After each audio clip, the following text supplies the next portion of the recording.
Welcome to Unit 1 Healthcare Data Sets. In healthcare today, specific data regarding our patients may be collected and stored. We'll be talking about several different data sets, but specifically the Uniform Hospital Discharge data set. We'll be covering it more extensively in Unit 2. Data set terminology. A data element is a fact or measurement. These elements often describe characteristics of specific patients. For example, their gender, their height, their weight. The term data is plural. What is the singular? Good job. You're right, it's datum with a UM. Remember, data represent facts and information represents meaning. Information are data that are collected, combined, analyzed, interpreted, and or converted into a form that can be used for specific purposes. For example, a woman of average height weighs 140 pounds. This particular piece of information requires the data element gender, height, and weight from a number of patients before we can come up with this particular example. Information then, particularly from physicians and other health providers, look at test results, their own observations, and the patient's expressed symptoms to make an assessment or provide information as to the specific diagnosis. So a data set is a list of recommended data elements with uniform definitions. For example, admission date is an 8-digit date representing formal admission to the hospital. The purpose of data sets are to identify data elements that should be collected for each patient and provide uniform definitions for common terms. Basically, data sets are used to aggregate data on multiple patients in databases. For example, diagnosis, procedure, the DRGs. This allows reporting such as the number of acute myocardial infarctions that were treated by the emergency department, or the top most frequently performed procedures. Data set history. In the early 1600s, Captain John Grant collected information on causes of death in London. It was the first effort to direct the world's attention to morbidity and mortality statistics. Very minimal information was kept because of how labor-intensive it was. In the early 1960s, because healthcare facilities began using computers, larger amounts of information could be processed, which led to the standardization of the data.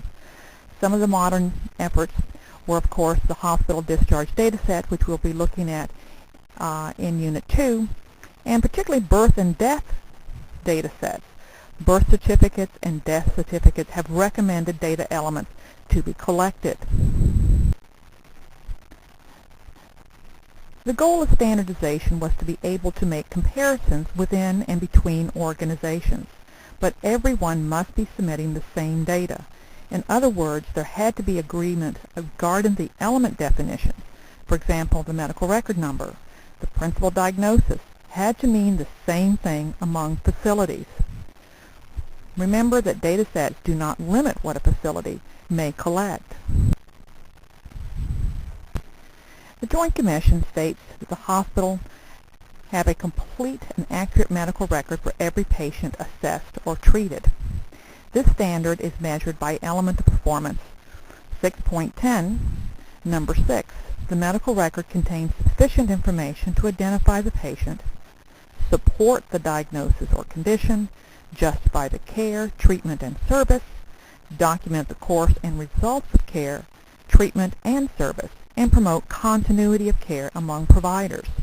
The conditions of participation for Medicare also address these same issues. Note that the Joint Commission also addresses data and information. In Standard Management of Information 3.10, it states that the hospital has processes in place to effectively manage information, including the capturing, reporting, processing, storing, retrieving, disseminating, and displaying of clinical service and non-clinical data and information. Let's look at the rationale and the elements of performance for this standard and some of the examples. Let's look at an excerpt from the rationale for Standard 3.10. The rationale, portions of it states that results resulting from data capture and report generation are used for communication and continuity of patient's care, treatment, and services, or financial and business operations over time. They also state that the rationale means that the processing, storage, and retrieval functions are integral to electronic, computerized, or paper-based systems and organizations. Important considerations for these functions include data elements, data accuracy, data confidentiality, data security, data integrity, and so forth. Let's next look at the elements of performance for this standard. A facility's ability to meet the standard has to be measurable. The Joint Commission does this with its elements of performance. Therefore, the Joint Commission requires that the facility have uniform data definitions and data capture methods. Minimum data sets, terminology, definitions, classifications, vocabulary, and nomenclature are standardized as needed.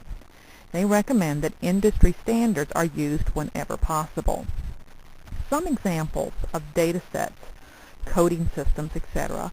are ICD-9-CM, which we'll be studying later, CPT for current procedural terminology, SNOMED, which stands for the Systematized Nomenclature of Medicine. All of these particular systems define the criteria for data capture, data input, or recording. We'll talk next about the Uniform Ambulatory Care data set.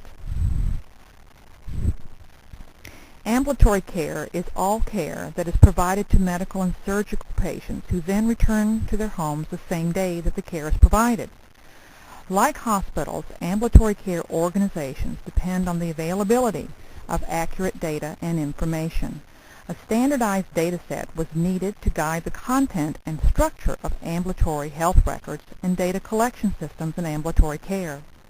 In 1989, the National Committee on Vital and Health Records approved the Uniform Ambulatory Care data set. You can find more information about this in your textbook on page 113. The goal was to improve data comparisons in the outpatient care arena. This data has not been mandated by federal regulations. Let's look at the data elements. This slide is from your textbook, and as noted, the specific data element and the definitions are listed. You can review these at your leisure in your textbook. Other data sets. The trauma and emergency care have become very sophisticated and are an important part of the healthcare delivery system in the United States. The importance of aggregating data on patient care rendered in these areas is increasingly needed. Many states maintain registries such as trauma registries, cancer registries, in which specific data are required to be submitted. Data Elements for Emergency Department Systems, or DEEDS, was published by the Centers for Disease Control and Prevention in 1997. It had input from the American College of Emergency Physicians, Emergency Nurses Associations, and the American Health Information Management Association, or AHIMA. DEEDS recommends to hospitals with emergency departments that they can collect up to 156 different data elements. After the lecture, go to the online DEEDS link and look at the components and do your posting to the discussion board. The Essential Medical Data Set, or EMEDS, was created as an adjunct of DEEDS in 1997. It gives the provider a medical history data set of each individual patient and is intended for use with computerized and electronic record systems.